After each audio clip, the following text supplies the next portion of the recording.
ಸುಜಾತ ಕಿಚನ್ಸ್ಗೆ ಸ್ವಾಗತ. ಇವತ್ತು ನಾನು ತರಕಾರಿ ಉಪ್ಪಿಟ್ಟನ್ನು ಮಾಡ್ತಾಯಿದ್ದೀನಿ. ಇದು ತುಂಬ ರುಚಿಯಾಗಿರುತ್ತೆ. ತರಕಾರಿ ಉಪ್ಪಿಟ್ಟನ್ನು ಮಾಡೋದಕ್ಕೆ ಏನೇನು ಬೇಕು, ಎಷ್ಟು ಪ್ರಮಾಣದಲ್ಲಿ ಬೇಕು ಅಂತ ತಿಳ್ಕೊಳ್ಳೋಣ. 1 ಲೋಟ ರವೆಯನ್ನು ತೊಗೊಂಡಿದ್ದೀನಿ, 2ರಷ್ಟು ನೀರನ್ನು ತೊಗೊಂಡಿದ್ದೀನಿ, ಸ್ವಲ್ಪ ತರಕಾರಿಗಳನ್ನ ತೊಗೊಂಡಿದ್ದೀನಿ. ಕ್ಯಾರೆಟು, ಬೀನ್ಸು, ಟೊಮೆಟೊ, ಅವರೆಕಾಳು, ನವಿಲುಕೋಸನ್ನು ತೊಗೊಂಡಿದ್ದೀನಿ. ಅವರೆಕಾಳಿಲ್ಲ ಅಂದರೆ ಬೇರೆ ಕಾಳನ್ನು ತೊಗೋಬೋದು.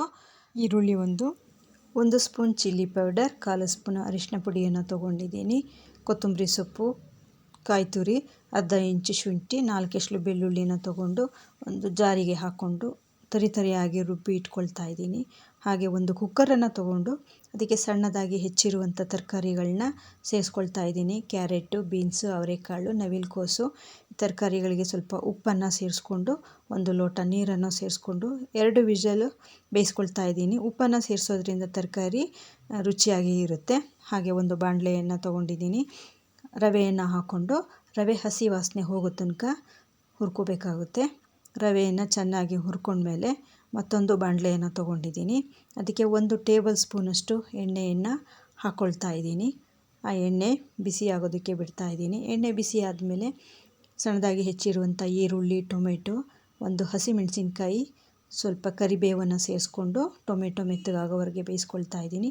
ಟೊಮೆಟೊ ಮೆತ್ತಗೆ ಬೆಂದಮೇಲೆ ಅದಕ್ಕೆ ರುಬ್ಬಿರುವಂಥ ಮಿಶ್ರಣವನ್ನು ಸೇರಿಸ್ಕೊಳ್ತಾ ಇದ್ದೀನಿ. ಇದು ಹಸಿ ವಾಸನೆ ಹೋಗೋ ತನಕ ಹಾಗೆ ಸ್ವಲ್ಪ ಕೈ ಆಡಿಸ್ತಾ ಇದ್ದೀನಿ.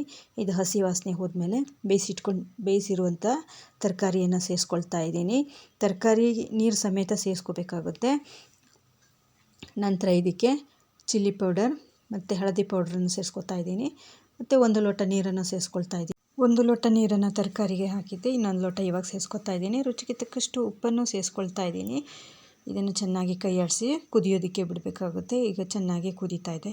ಈ ಕುದೀತಾ ಇರೋಂಥ ಮಿಶ್ರಣಕ್ಕೆ ನಾವು ಹುರಿದಿಟ್ಕೊಂಡಿರುವಂಥ ರವೆಯನ್ನು ಸೇರಿಸ್ಕೊಳ್ತಾ ಇದ್ದೀನಿ. ರವೆಯನ್ನು ಗಂಟಾಗ್ದಾಗೆ ಸ್ವಲ್ಪ ಕೈ ಆಡಿಸ್ತಾ ಇರಬೇಕು.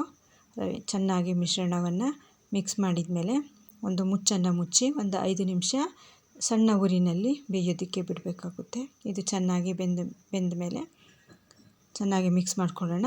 ಮಿಕ್ಸ್ ಆದಮೇಲೆ ಉಪ್ಪಿಟ್ಟು ರೆಡಿಯಾಗಿದೆ.